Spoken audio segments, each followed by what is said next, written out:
still listening. This is our final transmission.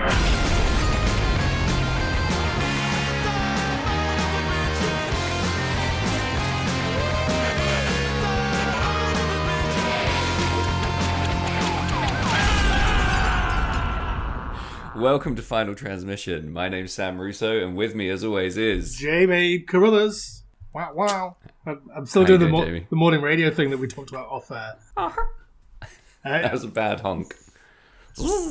You've had some bad honks in your time as well, I bet. Yeah, and I never listen to morning radio, so I'm just making it up as I go along.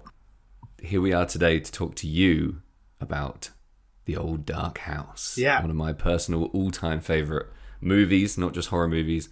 Just a movie I love front to back. Very excited to hear Jamie's hot takes. I hadn't seen The Old Dark House before, so this is a new one for me. I had read the J.B. Priestley novel that it's based on way back. Yeah, I'm stoked to talk about it. There's a lot in there, a lot of potatoes to keep having. There are at least 3 potatoes to talk about in this movie. 4 if you count Boris Karloff. So obviously this movie holds a very cold, dark little place in my heart. But I'd love to hear you talk us through a little bit of the action, a little bit of the front to back, what happens in The Old Dark House. Okay, so The Old Dark House it's a movie from 1932. Was directed by James Whale. I want to say after Frankenstein, after some of his big hits. Yeah. But one that isn't sort of talked about quite as much, maybe a bit more these days, because I think the 4K restoration came out a few years ago, didn't it? And it's about a couple, the Wavertons, and their sort of louch friend, Tom Pendergast. What's his name? Penderell? Pendrell. Not Prendergast, that's a different movie. Yeah. They're driving to Shrewsbury, which I grew up quite close to, and they, in the rain... Sorry, the whole driving to Shrewsbury thing is hysterical to me from the beginning, but carry on. The rain is so bad that they end up seeing a light at the old Frankenstein place, and they head up to the house and get in there, and they are greeted with not quite hospitality from the odd roster of people that live in the home. They're then joined by Charles Lawton's character, William Porterhouse, and his Sir Porterhouse, and his little gal friend, Gladys Duquesne or Perkins, depending on whereabouts in the film you are. And they are in this house. There's a mute butler played by Boris Karloff, who is really stretching himself from his Frankenstein role there. Yeah, things are not quite what they seem in the old Femme homestead, and hijinks ensue. Yep, the classic hijinks ensue. Will you give it up, man? Nobody's out there. We're alone. Oh no, there's somebody out there. I'm picking up all this crosstalk. Holy crap, I don't know about you, Jamie. When it comes to influential acoustic records affiliated with the punk rock genre, there are none finer, in my opinion, than the first Sundowner record, which was released on Red Scare Industries many moons ago. Are you a Sundowner fan? I've dabbled in the old Sundownies. You had a dibble and a dabble? Who can say they love music that doesn't love 4152 from 2007? It was an album that changed the course and the direction of my tiny little life on this earth. And Chris McCogan, we thank you very much for that. Beautiful record. Good record, good guy, good label. We love Sundowner, we love Chris, we love Red Scare, we love 20 years of punk rock out of the beating heart of Chicago. And with that, let's go back to the show. I mean, this movie starts with such an atmosphere of discomfort. Yeah. And is so rapidly leading you into an even more uncomfortable situation. I just love how this movie opens. It's classic, like howling strings, pounding rain, vicious wind. Yeah. All we see is 2 people in the front of a car, absolutely drenched. And we're talking a motor car, like a 1932 motor car.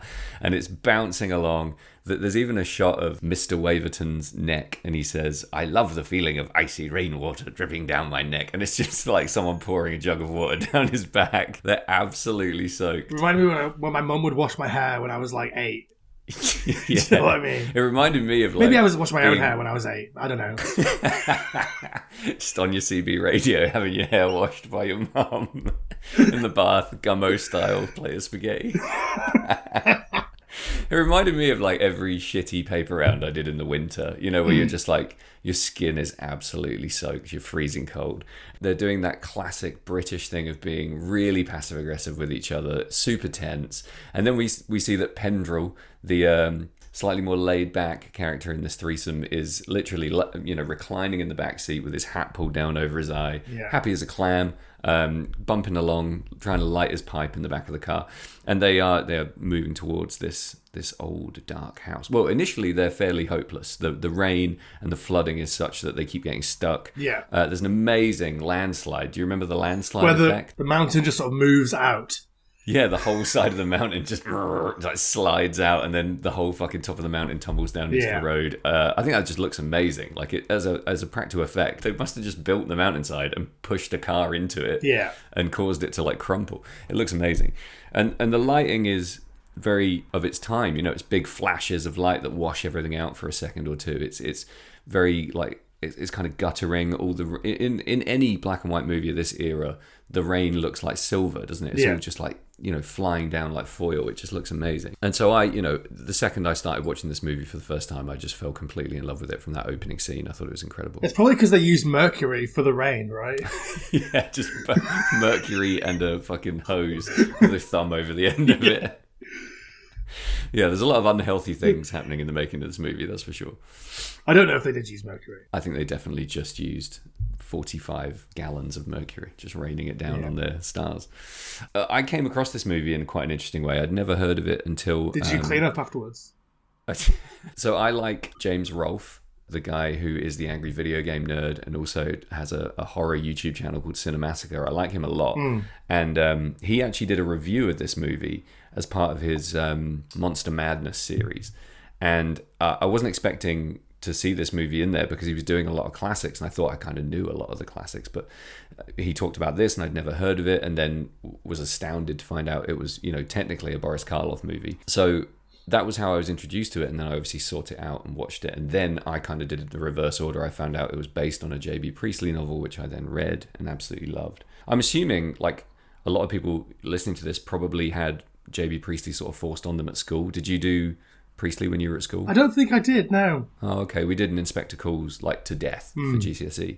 So I had J.B. Priestley in my mind as like school, basically, like kind of a, you know, the stuff you do at school you don't necessarily love until later, I find. I remember thinking like the message of an Inspector Calls was absolutely amazing. I loved it, and I felt like a horror play to me. Like it was such a play full of like mystery and intrigue and thrills and stuff that I really love in horror.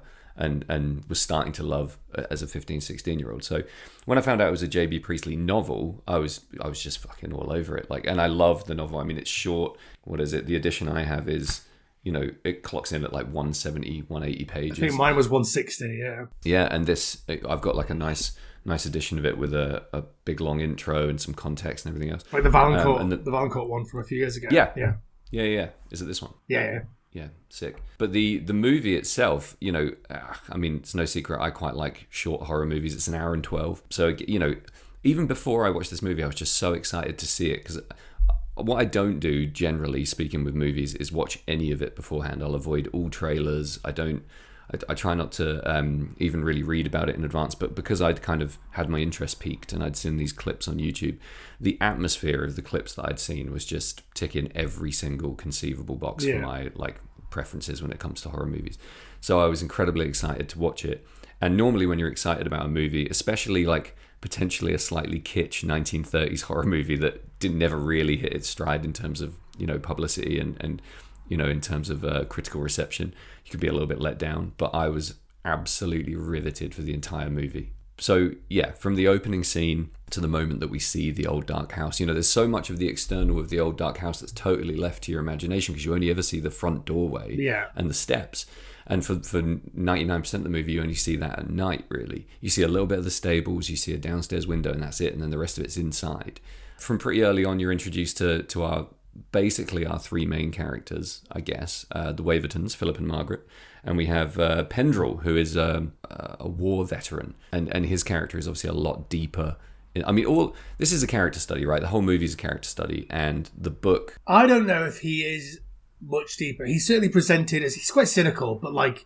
In the book, Sure. I found his character quite bitter, quite like a bit intense, and he's the goofball of the gang. In the movie, for sure, Yeah. he's a lot more laid back. In the book, he's a lot more reactive. He's a bit quicker to, ignite. But in the movie, obviously, we're treated to the visual side of Pendrell, and he looks a little bit like I don't know. He's got the pencil moustache, like the very sort of trimmed pencil moustache. Gives me kind of Vincent Price vibes, but like a cuddly Vincent Price almost. Yeah, like Vincent Price in real life rather than in a film. It's probably also the case that this was just a look of the time. Do you know what I mean? That moustache, that hair, the clothes. I mean, the wardrobe in this movie is absolutely superb. We can touch on that a little bit later, but we're greeted by all this torrential rain, this thick stone house.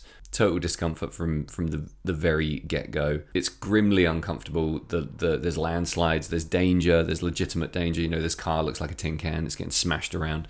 When we get to the house, we get our first glimpse of Boris Karloff in this role with his not quite Frankenstein makeup. As he opens the door, we see half of his face.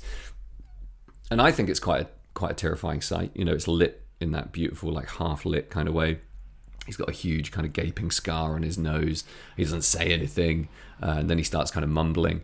And immediately we're kind of treated to what will be a theme for the whole movie, where we get a little bit of horror and then a big gloop of classic British deadpan comedy, basically. Well, that doesn't sound like any Welsh that I know.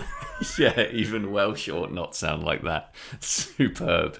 So, I mean, as a Welshman, how do you feel about that characterisation? Well, I'm not a Welshman, but I grew up in Wales. You are now. I'm about as Welsh as the people who are in this movie. Yeah, right. I've been to Wales. Like I said in the synopsis, so I grew up near where this is supposed to be. And there is a bit of a trope or a stereotype of people from Shrewsbury, which you might equate to like people from Norfolk. Sure. Like that sort of well-to-do, but like backwoods type, backwoods rather than backwards type of person who, I don't know, there's a lot of jokes about incest, a lot of jokes about like that sort of thing for Shrewsbury and the surrounding areas. It was fun to see like some of that play out here. I don't think it's too on the nose. I don't think I think it remains unsaid, but I think if you know it, you're like, oh yeah, Shrewsbury.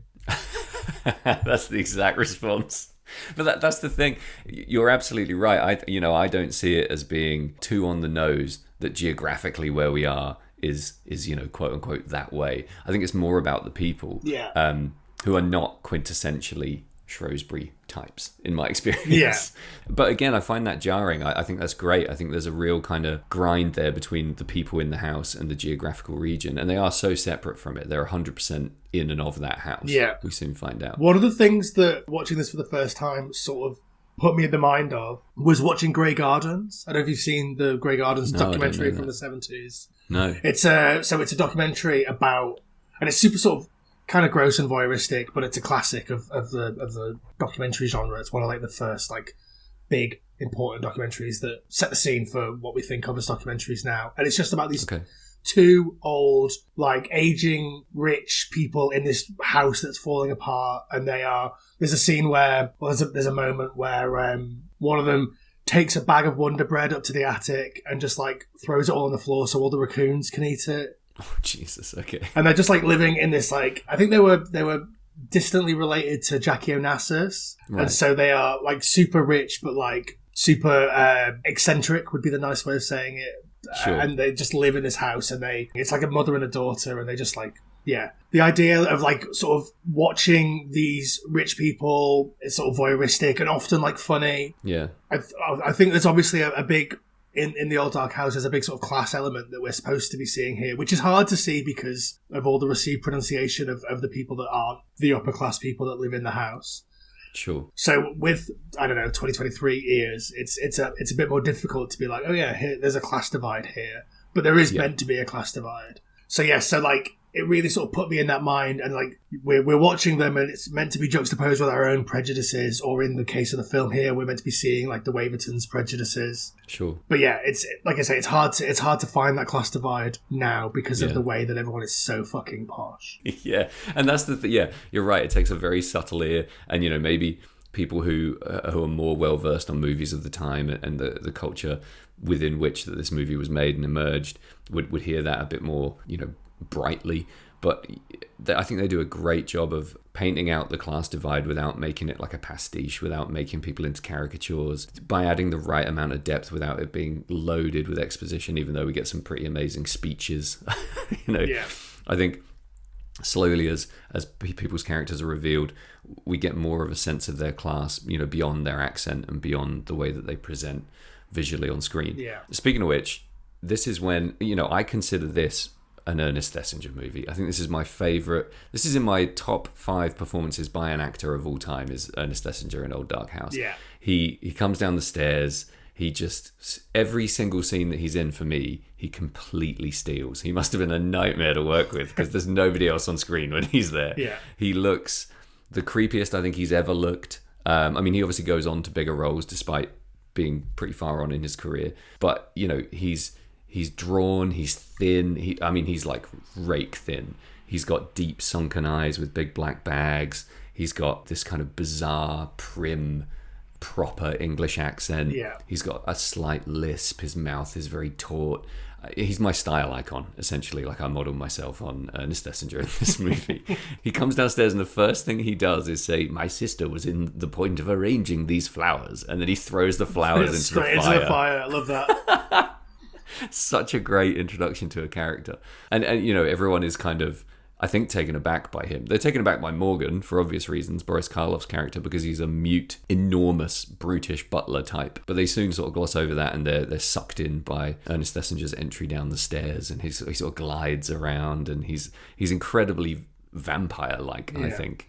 When you first see him, you think, here's the bad guy. Well, I think that's one of the interesting things about this film, and I would say maybe James Whale's films, moreover, is that Sure. obviously James Whale was a gay man, yep. and like you feel a lot of that in his films. There's a lot of that already out there. I don't think we need to go into too much detail about how sort of queer this and the other James Whale films are.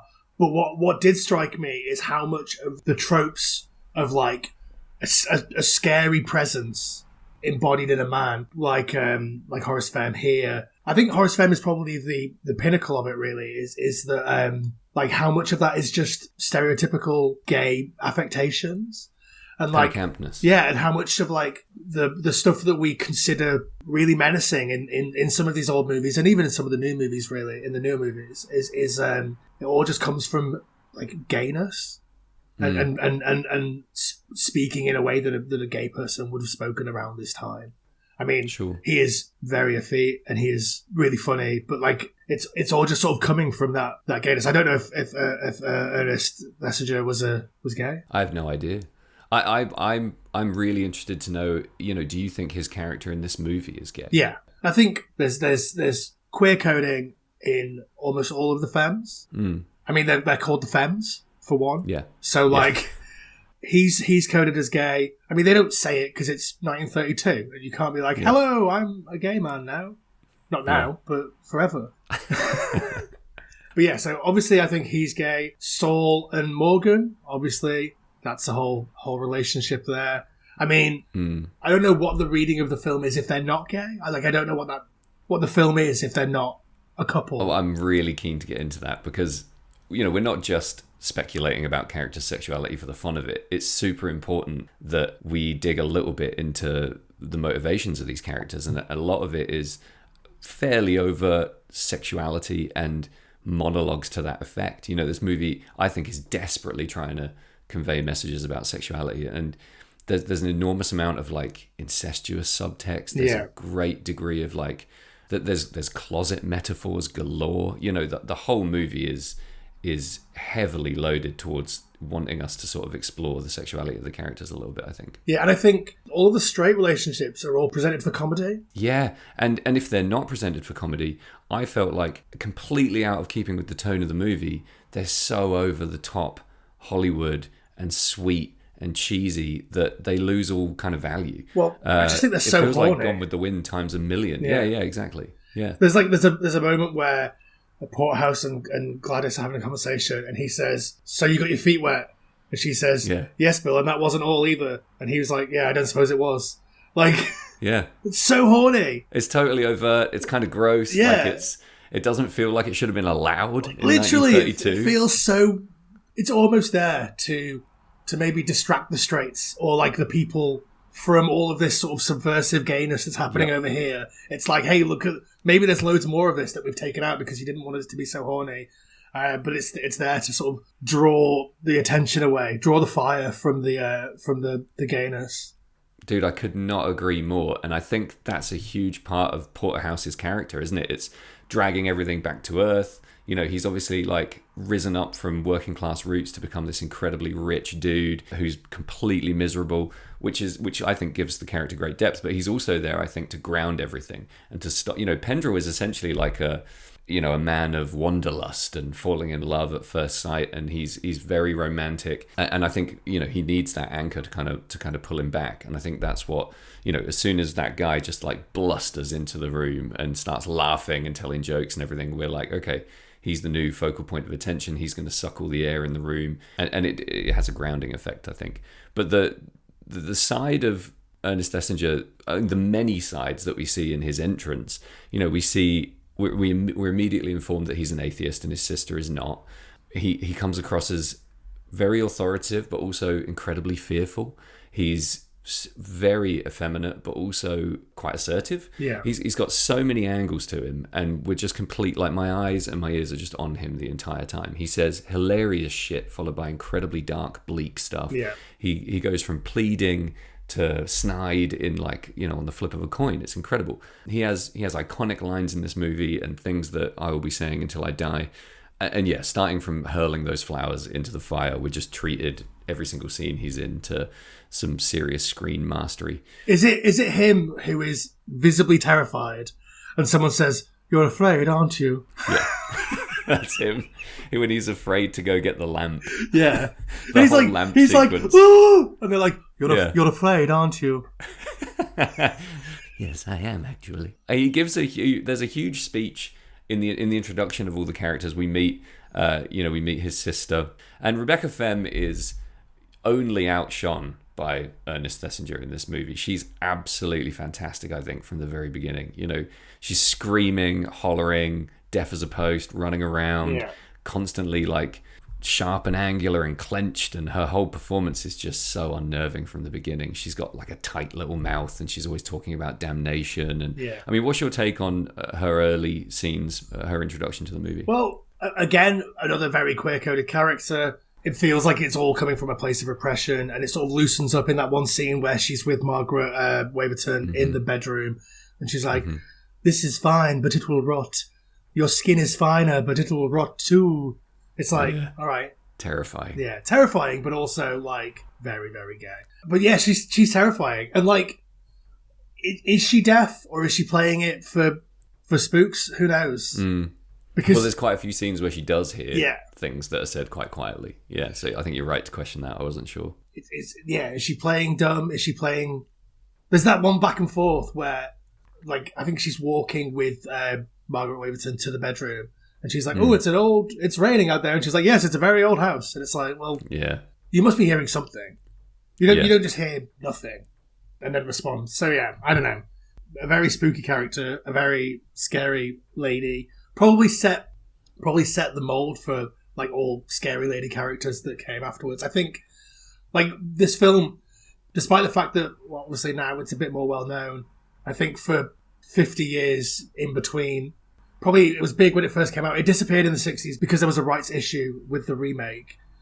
So it basically went out of print for a big, very long time. Right. So there was no access to it. So I feel like it became one of those films that was just kind of lost, and then was maybe like almost like, you know, MF Doom is like your favorite rapper's favorite rapper. It's like your favorite director's favorite horror film is this, but you'll never see it. But obviously we can see it now because we live in the future and everything's amazing.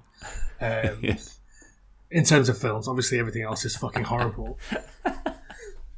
There was a big period of time where the only people that see this are the people that are making these other films and that are making that are informing these sort of stereotypes about characters and building on like the mythology of and tropes of characters like this, of these sort of spooky, weird, are they bad? Who can quite tell they feel bad, but we don't really know why.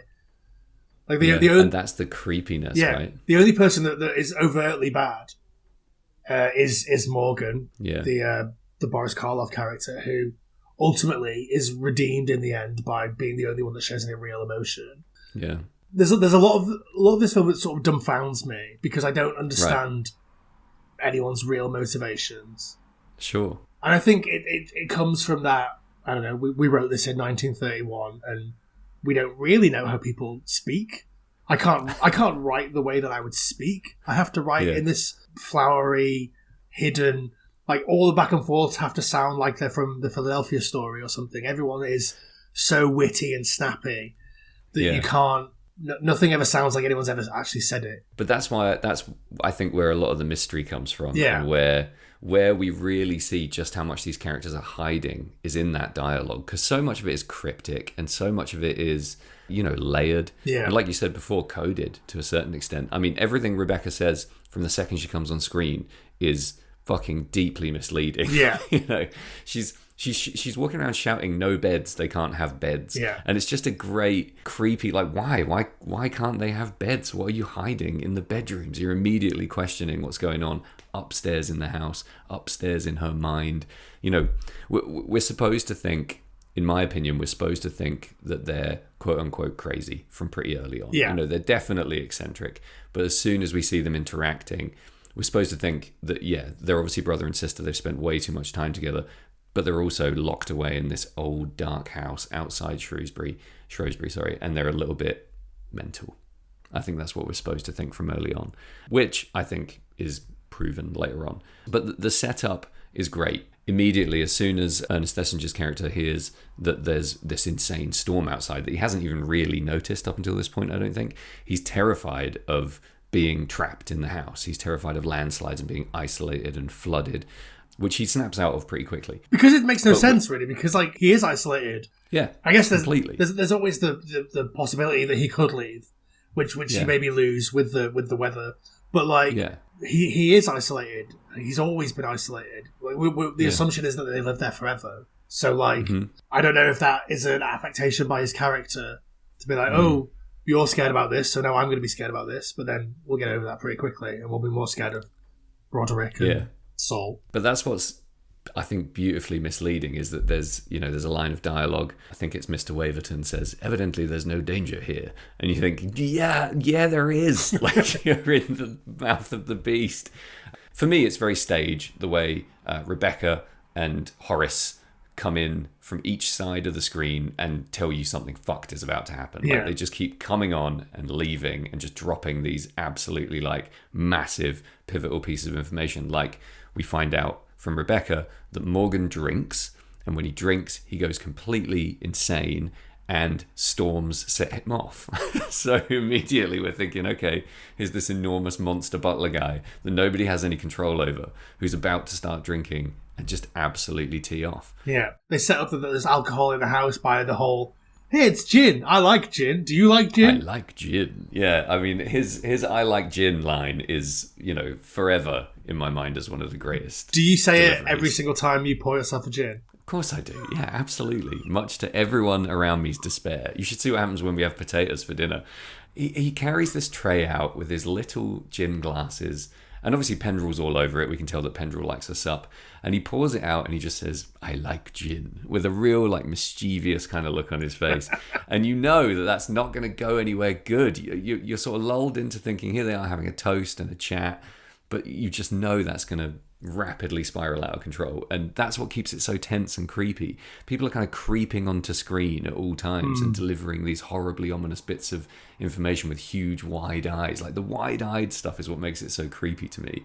And we find out that in this horribly dank, cobwebby stone house, the gigantic, scarred, terrifying butler is probably about to go on a bender and go insane. And that changes the whole dynamic of the movie from then on out. And it sets a precedent for, like I said, people showing up and saying, here's something that's fucked, goodbye. And then everyone has to deal with it. So, yeah, we're worried because he's obviously been painted out to be scary. Do you find at this point in the movie, in your first watch, are you kind of creeped out by Morgan? What do you think's going on there as you're watching at this point? The movie wants you to be terrified of him. And the movie wants you to think, oh God, this is a scary fucking dude. He's got a big scar on his face. He's got a beard and everyone else is clean shaven. He's It's a whole thing, and like the movie is designed to make you think, well, this is a scary fucking dude. But he doesn't do anything scary apart from stand around for a while and like look a bit. Ooh. Yeah, leery. I've shock you now, Sam, but I've watched a few films, so I know that there's probably some subversion happening here. Yeah, like we know that it's James Whale. We know that he's a thoughtful filmmaker. We know that he identifies with outsiders and with monsters. So straight away, I'm already like, well, maybe Morgan isn't everything that we think he is. I mean, he is a bit of what we think he is, but he's not. Maybe he's not everything that we think he is. So I had that in my mind the whole time, sort of informing the quote-unquote performance that Boris Karloff is doing here. Which, I mean, he must have been so bored. He must have been bored. He must have also had a lot of quite restrictive direction, I would think, because James Whale wants something very specific out of him in this movie. And I think his lack of speech is what kind of, tipped me off that there's probably more going on here than we're being treated to. You remove a character's speech, there's something...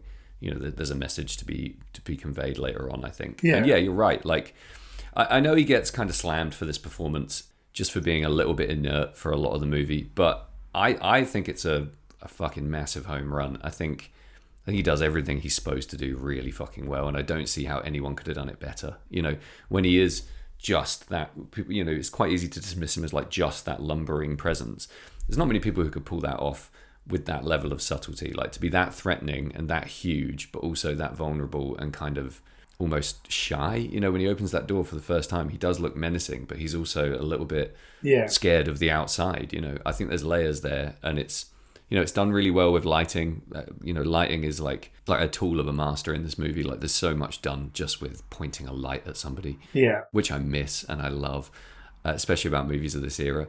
And I think, I'm kind of shit scared of him to begin with, because especially standing next to Horace Thesiger, Horace Fem, Ernest Thesiger, he's frail, he's tiny. Yeah. Boris Karloff next to him is literally like a monster. He literally looks like a monster. So his presence is always ominous, and he's off in like the servants' quarters and who knows what's going on in there. And again, the class divide stuff starts to come out a little bit. And I think really what we're treated to there is some pretty blatant and very cool juxtaposition. He's mute, everyone else is talking a lot and about not much, and really kind of saying their piece and then walking away. And they're, for all intents and purposes, kind of posh, and he is not. He's pretty rough and ragged, even though he's essentially wearing a suit. I love that. Like, everyone's wearing a suit, but the poor people have rumpled suits. Yeah. It's crazy. And he's obviously scarred. He's obviously a little bit hideous. The women kind of recoil from him when they see him. I think he's introduced really well. Yeah, so I thought where the film was going was that somehow the femmes were keeping him subdued, and like he was a prisoner there was where I thought it was going to go. Same, yeah. And it didn't go there, obviously. Yeah. There were other people in the house that are being held prisoner. I was interested to talk about the character of Roderick Fem. Sure. Besides the fact that Whale is playing with gender here a bit, is there a reason you think that character is played by a woman? No, dude. Why, in this time period, in this movie, if it wasn't a totally deliberate choice, why would you cast a woman as an old man? You've got a million old men to play that role. I have a better question. Why wouldn't you cast one that was better at being a man? Absolutely. Because I was like, is this a woman? She's got a beard. Yeah. I think that's what the film wants from you. Serious ambiguity there. Yeah. I mean, obviously they're referred to throughout the film as Sir Roderick Fem. We know that that's who that character is, so we know that it's meant to be a man. But it's like, I was watching it with Kaz, and I was like, is this Roderick Fem? Is this meant to be a man? And she was like, no, it's a little old lady. And I was like, yeah, what's happening? Old women grow hair on their face. Yeah, it's not like, it's not overt. The gender of this person is not like rammed in your face. If their name wasn't Sir Roderick Fem, I would think that was an old lady. Yeah. And the makeup's pretty bad. Even for the time. Yeah, the voice is just a woman's voice. It's like, voice is terrible. The laugh, it's yeah. It's so bizarre, that whole scene, all of the visuals in that scene. You just constantly feel like you're trying, like there's something that's trying to be conveyed through this use of gender in the casting. how and what, I mean, I know there's an ancient tradition of people playing the opposite gender on stage and in film, and it goes back as early as time itself. But why here? Yeah. If anything, you could have just done up Ernest Thesiger to play that role. You could have done a million things there, but they specifically chose this woman to play this 104-year-old man. Why? Like, what's being done here? What are your thoughts? It's meant to confuse the audience. Yeah. Because I don't think anybody's looking at this character and going, that's an old man. Yeah. Even in stills, you'd be like, I'm pretty sure that's a lady. Especially in stills, because you don't see any of the movement or like... So I think Whale is literally trying to just be playful and confuse the audience and have us on the back foot. Yeah. I don't really think it leads anywhere interesting. No, and I like the playful take. I hadn't really thought of it that way because I see it as this like ominous, shut away secret. But when you look back on it, some of the interactions there are pretty playful. There's a lot of laughter and a lot of stuff is kind of played for... for me, it's one of the slightly more disappointing scenes, if I'm completely honest, because I think it could have been like a culmination of all this unease and horror. Yeah. You could have had somebody who looked really terrifying in that bed. It's the same way I feel about Zelda in Pet Sematary. Like, I'm not even remotely scared of Zelda. I think it's... That's insane. Is it because Zelda looks a bit like you? Yeah, it looks like a cross between me and Ernest Thesiger. Yeah, that's what I wanted to see in that bed. Something truly horrifying. Because that's... Zelda is objectively one of the scariest things that's ever existed in the world ever. I don't know what it says about me as a horror viewer. I find Zelda fucking dismissibly hilarious almost. And I don't feel the same. I think this character is scarier. I think Sir Roderick makes me more uneasy than Zelda. And I know that's maybe a hot take. I'm not trying to be controversial here, but it just does nothing for me. The storyline works. I love the idea of the shut away, sickly relative, but the reveal is so disappointing to me. Yeah. And I think this character could have been a really like skeletal old guy with great horror makeup, really deep set, sunken everything, bald, no crazy hair everywhere. Do you know what I mean? It doesn't work for me on that level. But we're treated to some really good exposition in that scene that doesn't feel too clunky. My main issue with the scene is that it feels like, here's this scene.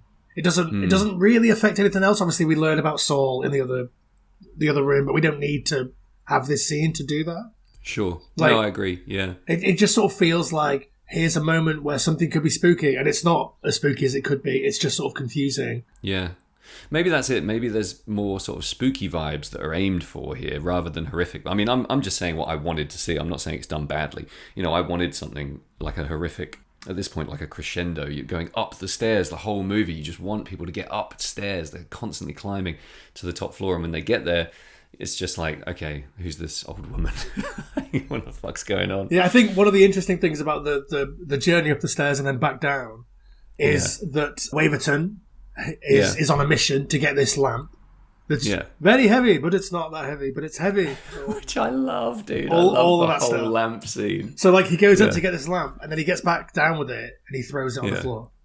He throws it at Morgan. Yeah. Again, like the first time I watched this, I was in deep symbolism mode, and I'm like, he's climbing the stairs on a quest to get the light for everybody else to bring it back down, and then he has to use the light to smash the dark beast, and I think that was a bit too much.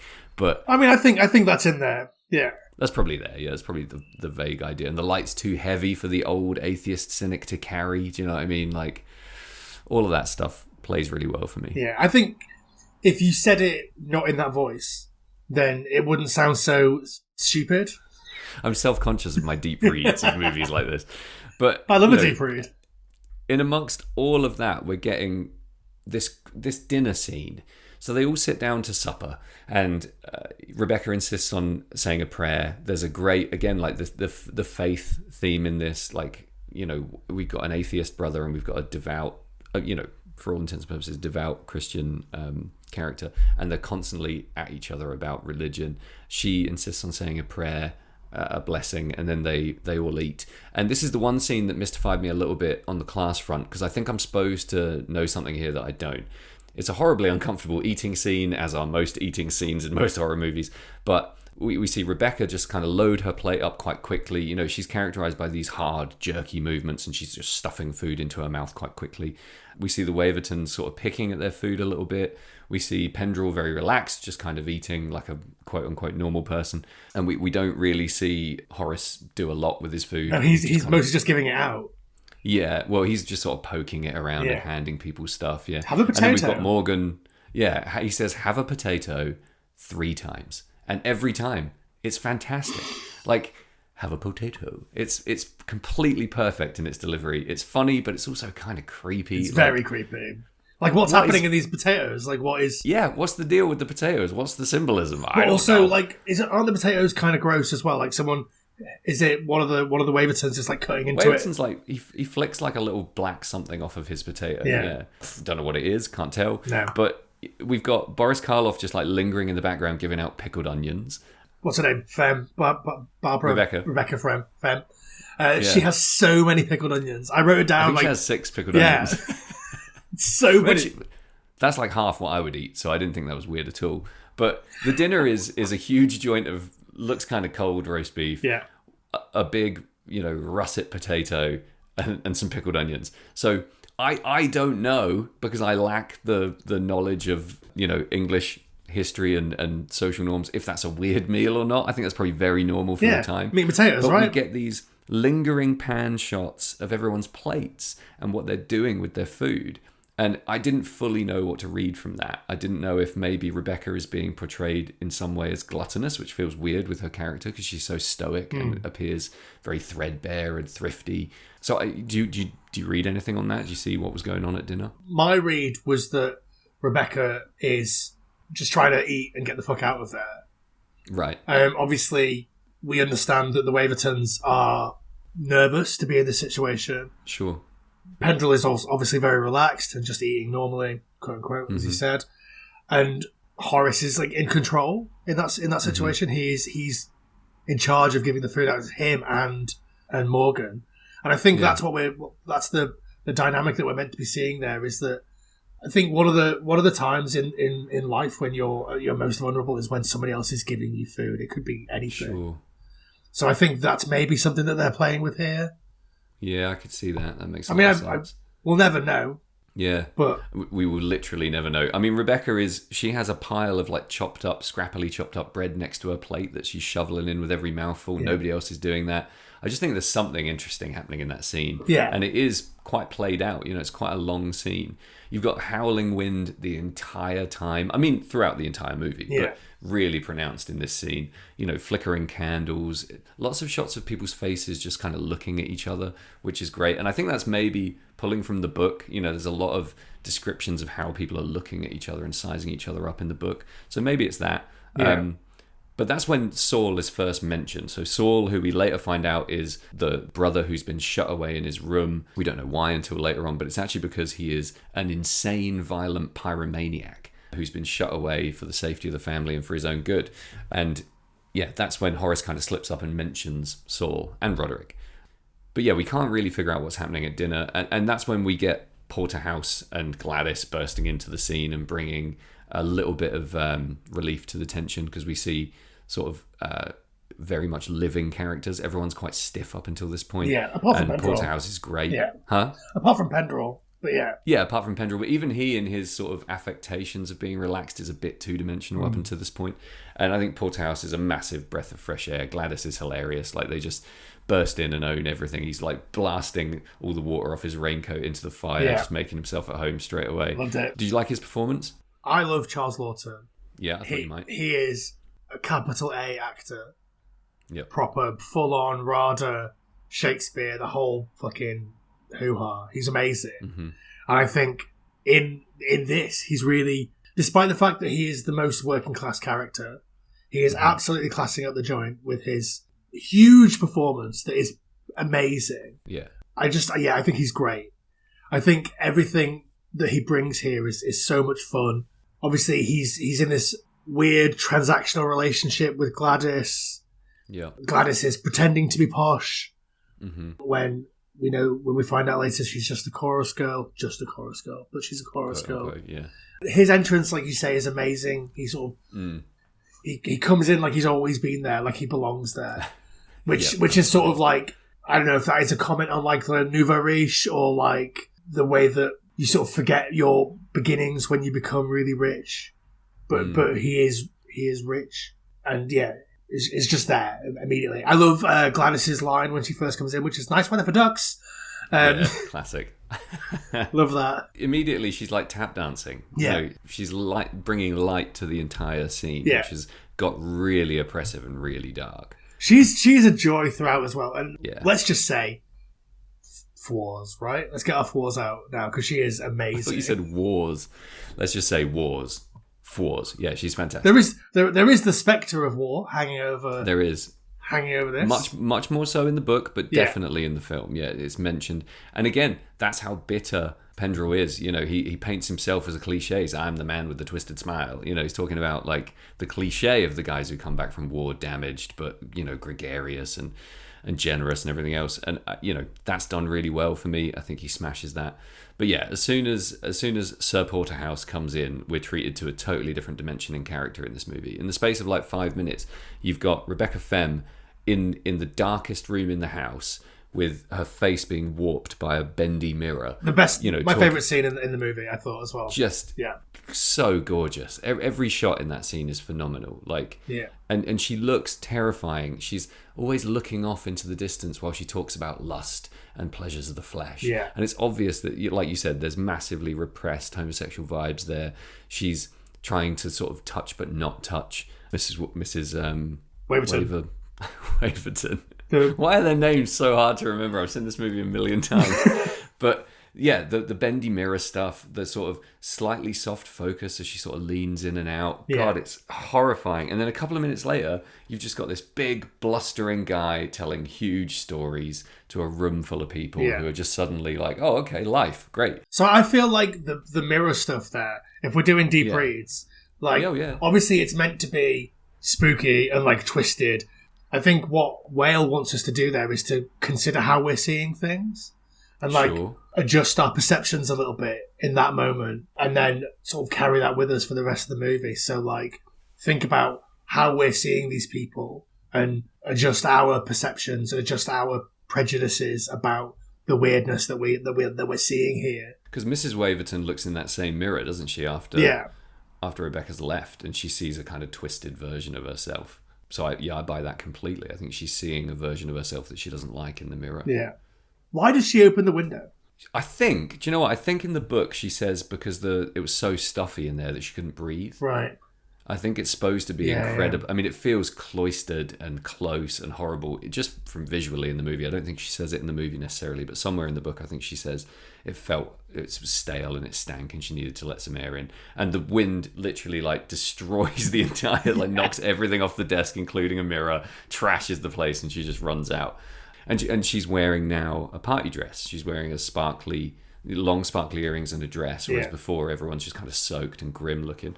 And I think it's Pendrell who says, oh, you look like you're dressed for a party, good show, or something. Like, you know, they're happy to have her all glammed up, which again is interesting. And it's when she comes in, we see all these enormous cobwebs in the corridor as well. So some cool juxtaposition there between her like dainty, elegant, nice dress and the completely like bleak, cobwebbed corners of this stone corridor. And this is when the electricity goes out. And it's revealed again. I think this is just hilarious. They say that Morgan's the only guy who can work with the electrics. Yeah, we make our own electrics. He's been disqualified. Yeah. He's been disqualified as an electrician. That's fucking hilarious. So the aforementioned quest for the lamp goes on, but there's a really cool moment where Horace is terrified to go upstairs to get this lamp, and I think for many reasons that become obvious later on. But there's a great bit where they reach this kind of purgatory on the stairs where he says, "That's my room." And then he tells Mr. Waverton that he'd like him to come into his room because there's some things he'd like to show him. Literally. And it's never alluded to for the rest of the movie what he means. Well, I think we can figure that out. I think we all know what it means, but it's never expanded upon. And he hides in his room later on when Morgan's going crazy. There's something incredibly endearing about a very old, feminine, kind of well-to-do man with his own room with things in it he'd like to show you. And it warms me to the character so much more. He's terrified to go upstairs. He's openly showing his fear. He's basically quivering. Yeah. And then he's inviting another man into his room. And it's all just this like constant, quickfire, messy, hidden message scene full of metaphors. And I love everything on the stairs. For me is just gold. Yeah, no, it's amazing. I I'd forgotten about the stuff on the landing until just now. Well, it's almost transitionary. That's what's so great for me about this movie, because it's so short, everything's so quick. Yeah. Nothing doesn't matter. Like, there's no fat on this movie. It's trimmed down to the bone. And, you know, in the midst of all this, we've got Rebecca coming in stage left again saying, he's drunk. He's at it. He's in the kitchen drunk. And so you know that while this is all happening, we've got a drunk raving lunatic who in the past has gone completely nuts during storms and smashed stuff up. So the tension is just ramping up big time. Yeah. But there's another great line from Horace Fem on the stairs where he says, what's the exact word? Oh, why should we if we don't want to? He keeps saying he doesn't want to go upstairs. Yeah. And if he doesn't want to do something, why should he have to? And I think that just tells you so much about the character. I don't want to. Why should we have to if we don't want to? And he's looking up the stairs. Everything he does and says, I think, is really profound. And I do think, you know, it's probably well documented that this is James Whale's vehicle for his own. You know, I think it's quite well documented he felt like a bit of a joke for a long time. And Horace is telling lots of jokes and being a comedic character a lot of the time, while also masking a lot of existential despair. You know, he's like a comedy atheist at times, but for most of the time he just seems really lonely, incredibly isolated. And I think his character is... just every scene he's in just ramps up and up and up to the very end. So Karloff's drunk at this point. Morgan has been drinking. Nobody knows where he got the booze, but he's starting to go nuts in the kitchen, and we're greeted to a scene where Pendrell and Gladys go off to the coach house, to the car, to get some whiskey. We see the leering face of Morgan at the window, and you just think for a second he's just going to look out the window and look creepy, and then he just punches out the window, and it's got that great crackling old school glass sound, and we think, oh, this is going to go nuts now. But then we're treated to the romance scene in the coach house, which is another just like jarring transition to like a quote unquote tender moment between two characters who fall in love. So horny though, just so horny. Like super horn dog, yeah. There's something so intimate about taking off somebody's shoe. Right. Do you know what I mean? Like, it's a thing that you just that people tend to not do for other people. Yeah. So like, and wrapping her feet in a blanket is very tender. Yeah. It's almost like biblical, like. Yeah, for sure. But yeah, horny. But also how, like, I mean, how I don't know how much you're reading into this, but just how wet everyone and everything is the whole way through these rain scenes. Nobody really seems to. I mean, this is probably a thing of the times. Like, I don't know about you, but everyone's so averse nowadays to getting wet in the rain. Do you know what I mean? Like, people just don't go outside if it's raining. I don't. Yeah, except people in general seem to avoid the rain like it's a literal plague. And in this movie, you know, she's walking around in shoes that are literally just like completely full of water, and she doesn't give two fucks. Yeah. She's completely drenched from head to toe, and just nobody really cares. And I find that really liberating to watch. Everyone's really dirty as well. There's mud everywhere. The car is absolutely caked and nobody cares. I don't know. It's just quite releasing to see people just completely soaked and be like, it'll dry off. It's a great attitude. And I think it tells us a lot about the characters. You know? And yeah, like he takes her shoes off and wraps it in a blanket, and they kind of huddle up in this car and drink whiskey. And they get to know each other. And that's our first real kind of scene of intimacy in the movie. Yeah. I love it. I think it's great. Yeah. It's very cheesy. Yeah. It's a ham and cheese sandwich. They're both hamming it up. Yeah. It's cheese-tastic. You know, Whale is doing that, obviously. I think, you know, this is how straight couples fall in love, that kind of thing. Yeah. But again, we get this slight tension, though, because she's fucking spoken for. She's in this, like you said, transactional relationship with old Porthouse, yeah. Yeah, so what's going to happen here? Is Pendrell going to, you know, this is like a Pistols at Dawn type situation. And Pendrell could not care less. No. He's just so relaxed. He's in love, right? Yeah. He's completely in love with this woman that he knows nothing about, that he's just met, who just happens to be fucking roasting hot. Yeah, and they're going to run away together, clearly, in the morning, when everyone makes it through the night. In the cold light of day. Yeah. As they keep saying. As they keep saying, while this is all happening, again, like they're missing all the horror. Yeah. Pendrell, despite the horrors of war, is seeing none of the horror in this situation, and Gladys isn't either, because she's kind of oblivious to what's going on. But in the house, we've got Morgan's gone nuts. He started attacking the Wavertons. He's kind of trashing the place in the process. Roderick Fem has been discovered upstairs. There's been a fight on the landing in which Morgan's been smashed over the head with the symbolic lamp. During Roderick Fem's monologue, he says, she, who knows, let's say he says, madness came. He's talking about madness coming to the house, and he says we're all touched by it, and he touches his face in that creepy way. It's the only bit that I find genuinely creepy in that scene. We're kind of allowed to think, right, everyone is nuts. Okay, we can lean into that a little bit more now. And there's a liberation there where, we realize, okay, we weren't being judgmental of these people who are just a bit shut away. They're all completely bananas. That's great. And that's when he also says that Saul wants to make this house a burnt offering. And I knew that you'd love that line. Yeah. I mean, I love any sort of burnt offerings. Yeah. So, I think the idea of burning something in sacrifice is the most horrific way to sacrifice anything. Absolutely. So, just the image that sort of conjures up is just amazing. It always. Yeah. I mean, I love The Wicker Man more than most other films in the world, and me too.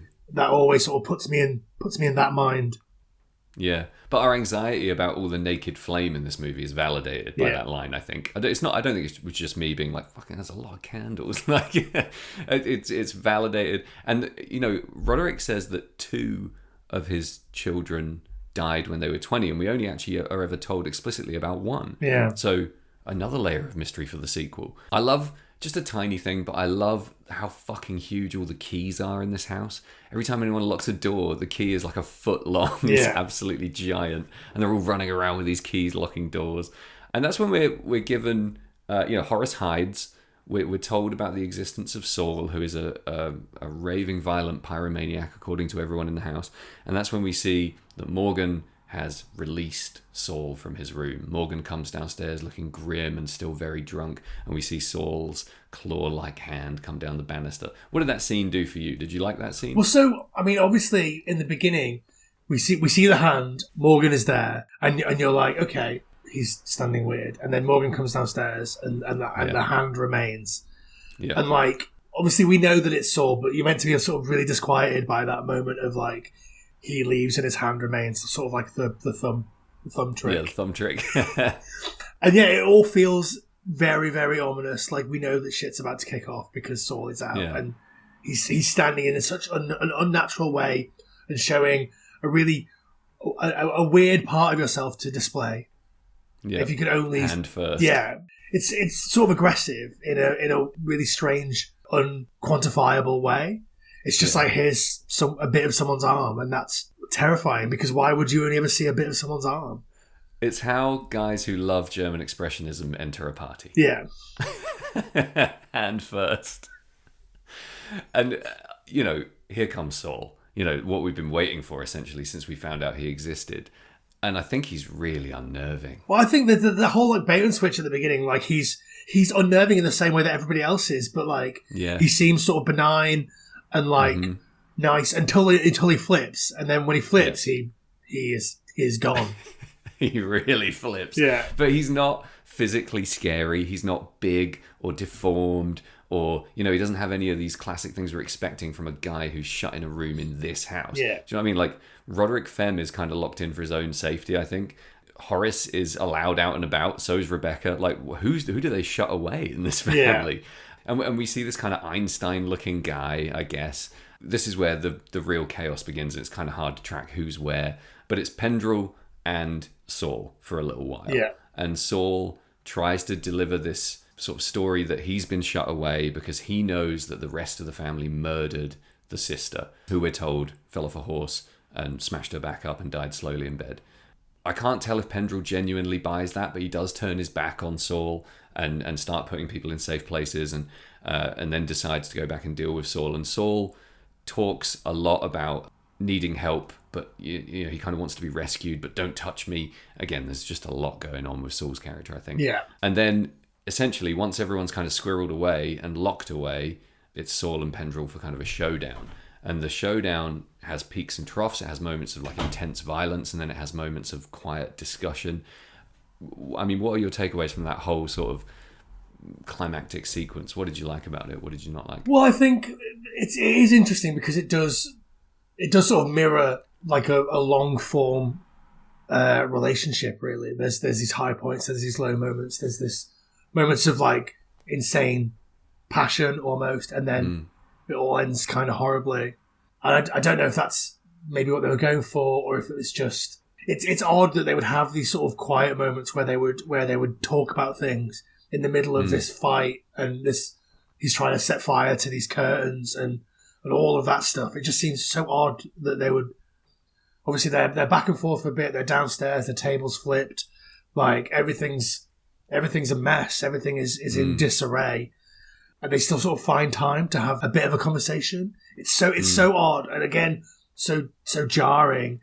Like everything else in the movie is, you're never quite sure who anyone is. You're never quite sure what's going to happen next. Everything that you think you know, or at least everything that I thought I knew, is backwards. Yeah, everything gets flipped. Yeah, especially the table. Especially the table. Nice one, Boris. One hand, giant oak table flip. Yeah. Pretty cool. Do you reckon it was a real oak table? It looks real. Yeah, a lot of that stuff looks real. I mean, I think you're absolutely right. And I think one of the things I love about how Pendrell tries to deal with Saul is that he does try and talk to him, and not in like a patronizing, I'm talking to a madman kind of way. A lot of movies at this time didn't do a great job of working with mental illness. Mental health wasn't really talked about in the way it is now. We're still in the era of shell shock and, just kind of giving women booze to shut them up if they're hysterical and, all this kind of horrible stuff. But he sits with Saul and he makes eye contact and he tries to talk to him and understand what's going on. Saul's literally got a knife and is stabbing the table and talking about how he's made a study of flame and he's clearly insane. Yeah. And Pendrell is not in like a hostage situation trying to like talk him down, but is just kind of being with him for a brief period of time to try and figure him out. He's sort of trying to chat through with him so he can grab the knife though, right? Or that happens a bit later, but like... He also tries to get away by slowly sliding off of his chair and moving sideways at the same height, which is hysterical. Like, that would never work. Like, he's slowly sliding away. And he gets called out on it and he has to come back and sit down. And this is when Saul flips. I mean, we get that great shot of his, like, menacing face behind Waverton and Pendrell's back. But when he really flips, he's hyper-violent and he's really fast. Yeah. And he's like, misleadingly agile for a guy who's supposed to be quite old. He picks up the giant rocking chair and just smashes it over Pendrell's head. He leaps upstairs. I don't know if you saw this. I missed it the first couple of times I watched it, but he leaps like hands and feet in the air onto Pendrell and starts biting his neck. Yeah, he's fully biting him. It's great. And then he's run away with the candelabra and he's set the curtains on fire and the two of them fall over this banister. And that stunt is amazing. It's really incredible. The floor so hard. Yeah. And at such weird angles. That's a backbreaker of a stunt, right? Yeah, and it's so intense. And I wish the movie had the courage to let Pendrell die. Me too. Yeah. I'd love it if he died. Yeah. He doesn't. He doesn't die. Spoilers. He just sort of is narratively dead until it's like, oh, I'm awake. What? Yeah. What happened? Let's be married. A swooning awakening. Yeah. So Saul dies. Saul hits the ground pretty hard enough to smash open his head. And this is when Morgan returns to the scene. The women are released from the closet. They're trying to get to Pendrell to give him aid, and Morgan keeps them at bay until he learns that Saul has fallen from the balcony and died.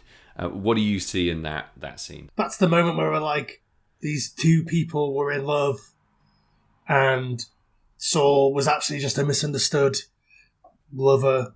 I don't know if I buy it in the moment. Yeah, well, the first time I watched it, I didn't have that takeaway. I thought these two had like a brotherly relationship because, obviously Morgan, we find out Morgan is in the house. They have to quote unquote keep Morgan to keep Saul locked away because Saul is strong as hell and is a total madman.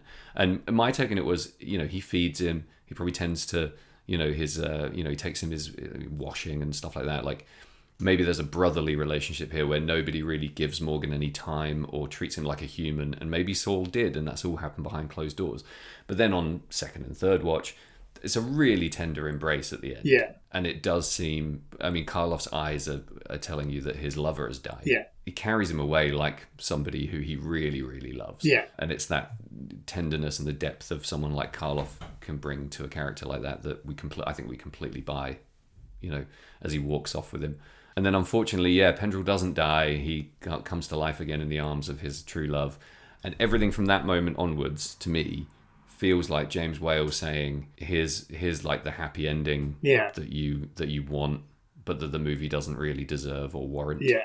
It's so stupid because like he wakes up and then Porterhouse is like, "Oh, you nearly died. You now have the rights to this woman." Yeah, yeah. You nearly died for her, so she's yours. And he's sitting there in his like raincoat and his cap with a pike in an arm in a big like throne chair. He looks great. Again, like it wouldn't surprise me if he was like, "Here's how I'm going to sit for this scene. This is what I'm going to wear." Yeah. Like he totally owns it. But then the string starts swelling up. It's light out. We know it's morning because there's cockerels, and everyone acts like nothing happened. Everyone who lives in the house just kind of, especially Horace, goes out onto the step and says, "It was lovely to meet you," and says goodbye. Like the house didn't nearly burn down. Like his brother didn't fall off a balcony, smash his head open and die. Like Morgan didn't get drunk and go completely insane and beat the shit out of everyone. Like they didn't discover Sir Roderick locked in the attic. Like none of that happened. Is James Whale trying to say like, ignorance is bliss, ignore all that horrible shit and crack on? Is he trying to, is it a subtle dig at the audience for craving morning to come and a happy ending? What's going on? So I thought that what he's saying in this moment is that the gay people aren't considered real people, so it doesn't really matter. So nothing that happened to them is valid because because they're gay and ostracized. Yeah. Wow. But that was my take on it. It's hard to divorce the queerness of James Whale and what we know him for and how those films have been interpreted over nearly 100 years at this point. So it's hard to not view it through that lens. We will never really know what he was intending with these scenes. We can only ever speculate. Yeah. There's a really like grim resilience to Horace at the end. The way he is kind of pretending nothing happened, and that is maybe, I mean, it's a classic British trope, isn't it? Looking on the bright side, pretending bad stuff never happened. Coming out of the war smiling. There's got to be some social commentary there, and I think you're right. We'll never really know for sure, but I love how much room there is to speculate because the ending is not cohesive with the rest of the movie or the scene that immediately preceded it. It's really interesting. They are literally driving off on a sunny day at the end. Yeah. Also, I guess like Horace is so terrified to go upstairs, and now he doesn't need to be terrified anymore. So maybe like, yeah, dude, maybe that's it. Maybe his character is kind of liberated a little bit. I hadn't really thought of that. Maybe it kind of is a bit of a happy ending for Horace. Yeah, maybe. His brother obviously terrorized him and made him live in fear and made it necessary for him to keep Morgan around, who he obviously didn't like. Yeah. Yeah, it's a huge point. But yeah, where does Morgan go after this? What's the sequel where Morgan is, I don't know, in a mourning? Free man. Yeah. Mourning Morgan But that's what's interesting, so Roderick's talking about how they have to keep Morgan to keep Saul under control. I spend way too much time thinking about the story between Morgan and Saul because, was he brought in and then they fell in love? Did they grow up together? Is Morgan scarred by Saul? Has Saul attacked him? There's just so much going on between those two characters, and they're on screen together for about 8 seconds. Yeah. That's such masterful filmmaking. To make somebody like me in the year 2023 think so long and so hard about an on-screen relationship that's about 10 seconds long, 100 years after it's made. It's amazing. And I love the ending. The first time I watched it, I was like, what a cop-out. Like, I felt really let down by it. And then when I watched it again, I thought, oh, God, it's actually perfect. Get a grip. Yeah. We also get Gladys screaming, "He's alive!" Yes. While she's cradling Kendrell, which, that ain't no mistake. Definitely that's the thing. I mean, what we're seeing here, I think, is an incredibly subversive movie that doesn't get enough credit for being, if not the first, one of the first great old dark house movies. I mean, it kind of created a genre. Yeah. People do say that, don't they? I think you as so. a horror guy, tell me more. I mean, I am struggling to remember what Castle Frankenstein looks like in James Whale's Frankenstein movies or what Dracula's Castle looks like. But I think between them, they set this sort of the spooky aesthetic that you get and has persevered for, like we say, basically 100 years at this point. And that's all James Whale, Todd Browning, for a piece as well. And like, I love the spooky house trope. I think it's one of my favourite tropes in the genre or in cinema more generally. And I think I love that we exist in a world where that is so iconic that we can play with that a bit. Have you ever seen Steve Martin's The Man with Two Brains? Yeah, like classic. All of the spooky house stuff in his apartment. Fucking love that so much. Yep. The way that we see spooky houses or spooky settings. So I watched I thought a lot about why horror films exist the way that they do. Obviously, the spooky house setting, the distant sort of house on the hill, terrifying setting, like in England or in the UK, those sort of houses on the hills, those sort of fortresses, they were where thousands of years of wars all happened. So thousands of people have died to protect these old manors or these old houses. There's death all around these sorts of places, these hundreds and hundreds of year old buildings that have just sort of stood forever, maintained by one family. Death just lives there, forever. That informs everything. And we don't really think about it. When I lived in Burnley for a long time, if I go to Townley Hall, I'm not thinking about the fact that so many people have died to protect this building in the shit end of fucking Lancashire. Nobody's doing that these days. We're going for a nice row on the lake, maybe have a picnic or something. And you think about Alton Towers, Alton Towers is a fucking theme park now. Yeah. And it's just it's so insane that wars were fought, battles were fought on these grounds, and now I'm riding the fucking Nemesis. But also post the sort of warring, battling era, you've got endless amounts of human cruelty and crime in between. Yeah. A house like the old dark house in this movie, would have had, masses of bloodshed in and around it, but also everything that happens within this family mirrors that. And I'm absolutely with you in loving this trope. And I think the house feels like a castle. Aesthetically, it's so castle-like. The only thing that takes you out of it being a castle is the wooden stairs. Yeah. That's what makes it a house, in my opinion. Everything else feels fully castle. The fact that we only see a small section of the house just adds even more fear and mystery to me. And I absolutely love how much this movie soaks up and implies historical violence and trauma and that family dynamic stretching back hundreds of years. Sir Roderick would have been born in the late 1800s if he's 104 years old. Do you know what I mean? Yeah. That's crazy. And in terms of how that history kind of seeps into the movie, I worked out he would have been born in 1828. Gosh, right. Which is great. Yeah. And so without ladling it on thick, without telling us about all the historic death, and without it being a haunted house, it's not haunted by a ghost. It's haunted by all this violence and secrecy and trauma and repression. And that's what bleeds out in this movie, I think. And that's what informs all these performances. These people were artists. Someone like Ernest Thesiger is reading this script. He's reading everything between the lines. Yeah. He's probably having private conversations with James Whale about the character, and he's bringing so much of that into the role through incredibly taut, beautiful, cryptic dialogue. Everyone brings their A game, I think, in terms of performance. The storyline fucking rules. The setting is perfect. I really struggle to put a finger on anything that's wrong with this movie. Yeah, no, completely agree. Apart from maybe the ending, which feels like a cop-out, but it feels, like you say, less like a cop-out the more you think about it, the more you engage with it. But in the moment of watching it, it felt like a cop-out to me. Yeah, but I think that's one of the problems with this movie is it does have surprising depth. You kind of expect it to be a bit throwaway. Yeah. Some of the when you see these, if you're not in the right mindset, I think you'd see these performances as a bit twee. You'd maybe see the storylines a bit cliche with our 2023 eyes.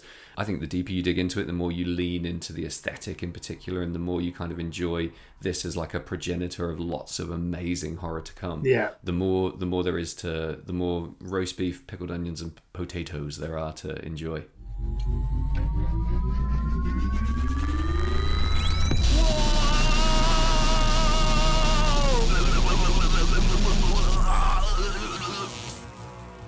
Whoa, holy shit.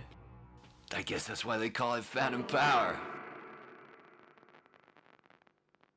Something that was surprising to me, I don't put an enormous amount of stock in IMDb's ratings at all, but what I found pretty surprising is that Old Dark House is rated 7 out of 10, and Frankenstein is rated 7.8.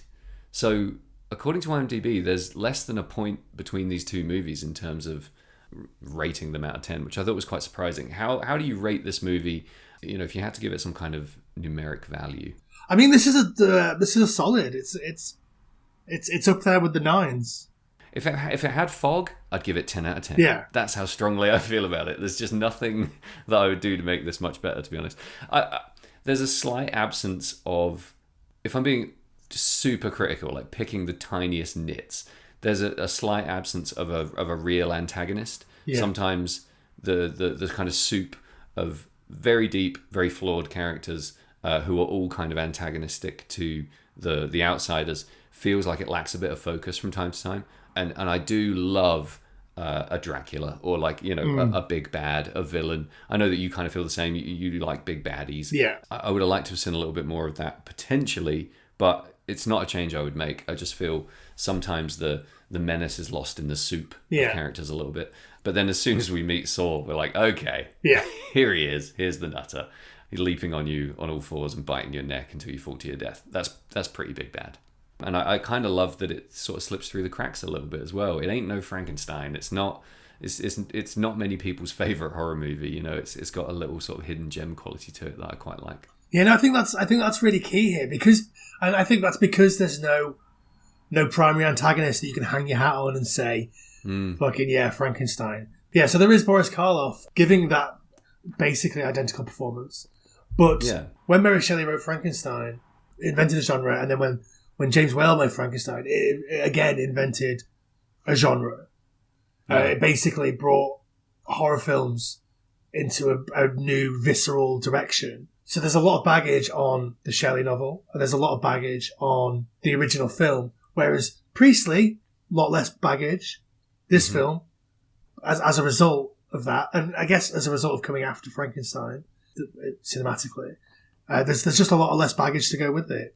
And then, like we say, in the 60s, it disappeared. It just didn't exist at all anymore because of a rights issue with William Castle and the remake. So until I want to say the 90s, this film was basically forgotten. And you could get it in bootleg, or you could read about it in your old sort of Universal horror books that all of our aunties had. Where I first sort of encountered these films was in those books. Saw Lon Chaney and his makeup and all that cool stuff. Yeah. It does have that sort of lost quality. It does have that sort of... Obviously, you can buy it on Blu-ray now. It's out with from Eureka, who put out loads of great stuff like this. So it's not quite there. I mean, we live on the internet. You can go boopity-boopity-boop, YouTube, watch the movie there. It's so easy. Yep. There's a bit of sadness in that, but also it's great that everything is here. It's great that it's democratized. Someone can hear about it and just watch it straight away. Yeah. They don't have to quest for it and then forget it ever existed. Yeah, there's no gatekeeping anymore. Yeah. But yeah, so it doesn't have 100 years of you have to watch this and like it. I mean, nobody's watching Frankenstein and going, do you know what, that was actually shit. But to not have to deal with the baggage of that anyway, or to have to think, everybody likes this, so if I don't like it, I'm horror freak, bad guy type.